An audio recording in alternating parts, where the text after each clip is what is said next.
Azul Halawan, salam alaikum.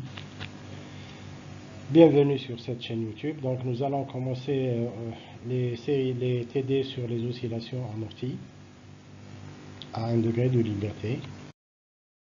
Alors le premier système est un système très simple, c'est le plus simple qui existe. C'est un système masse, ressort, amortisseur. Donc la figure ci-contre représente une masse imposée sur une table horizontale et le relier à un bâti fixe vertical par l'intermédiaire d'un ressort de constante de raideur K. Parallèlement au ressort, on fixe un amortisseur de coefficient de frottement visqueux alpha. On suppose qu'il n'y a pas d'autre frottement. On écarte la masse de sa position d'équilibre, puis on la relâche sans vitesse initiale. On vous demande d'abord de déterminer les énergies cinétiques et potentielles, ainsi que la fonction de dissipation du système, l'équation différentielle, quelle est la condition, quelle condition doit-on imposer à alpha pour avoir des oscillations, quelle est dans ce cas la forme de la solution x dt. D'abord l'énergie cinétique, donc la masse, si on prend un système d'axe x ou y, donc elle va se déplacer de x, donc sa position serait x, 0, 0, donc t c'est 1 demi mx point carré. Pour l'énergie potentielle du ressort, donc on a dit, on écrit toujours 1 demi de k, x plus delta L et tout carré. Alors, si vous dérivez cette quantité par rapport à U, vous allez trouver kx plus k delta L. Pour x égale à 0, il va vous rester k delta L pour x égale à 0 est égal à 0.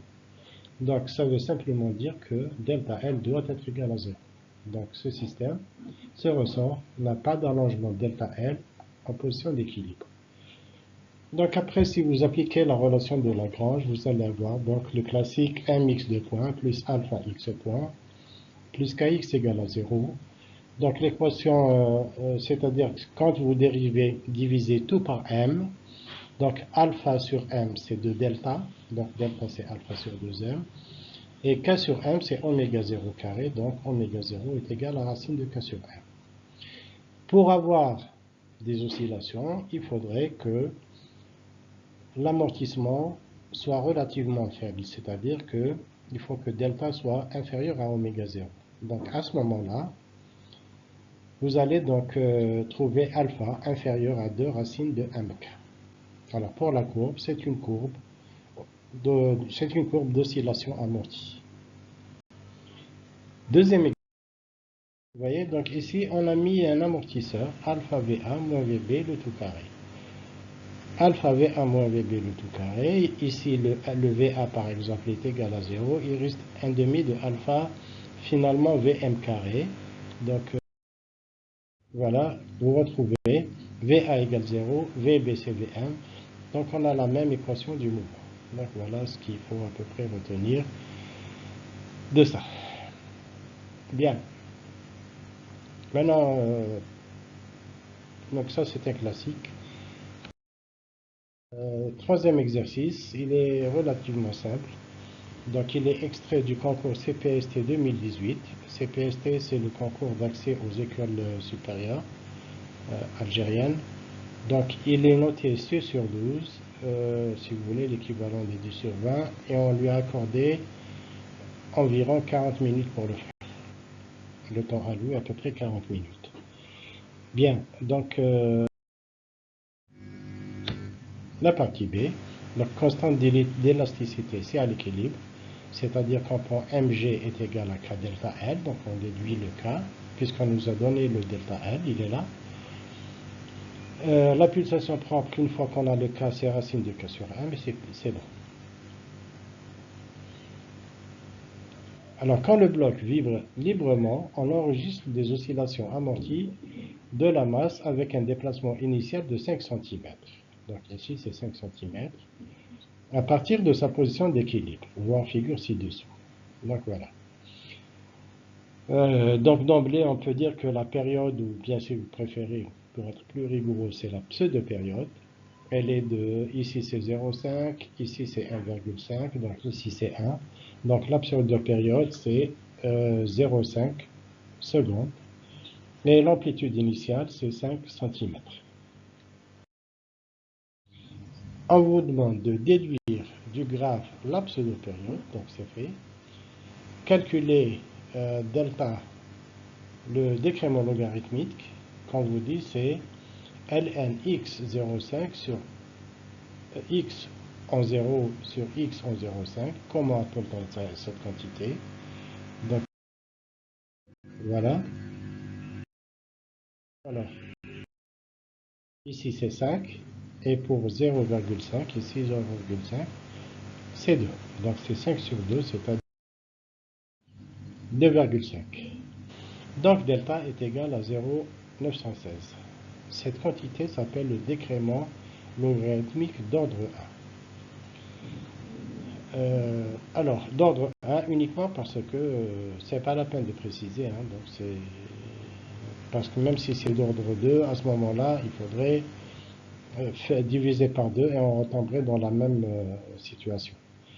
Donc, la valeur du coefficient d'amortissement lambda, lambda, c'est que le décrément logarithmique, c'est lambda que multiplie la pseudo-période.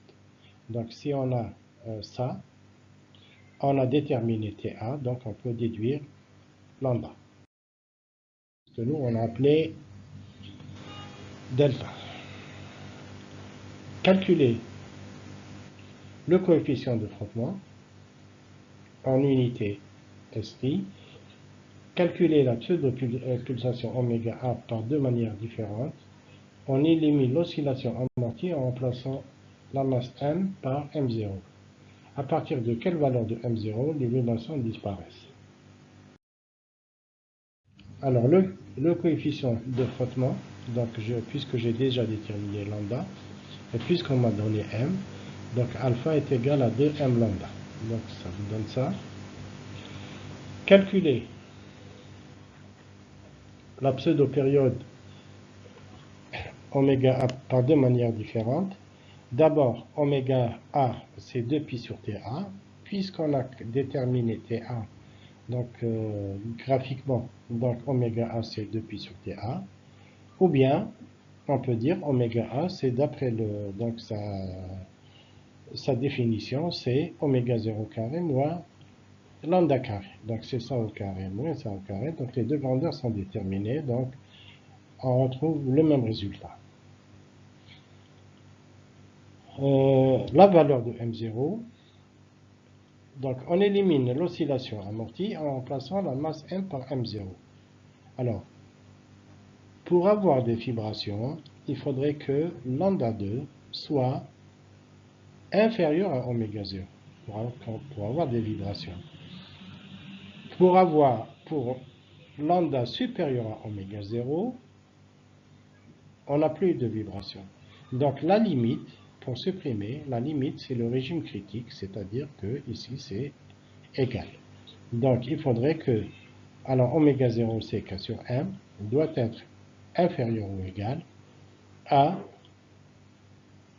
alpha sur 2M le tout carré. Donc la masse minimum c'est M0 c'est 0,521 kg. Voilà, et je vous remercie pour votre attention.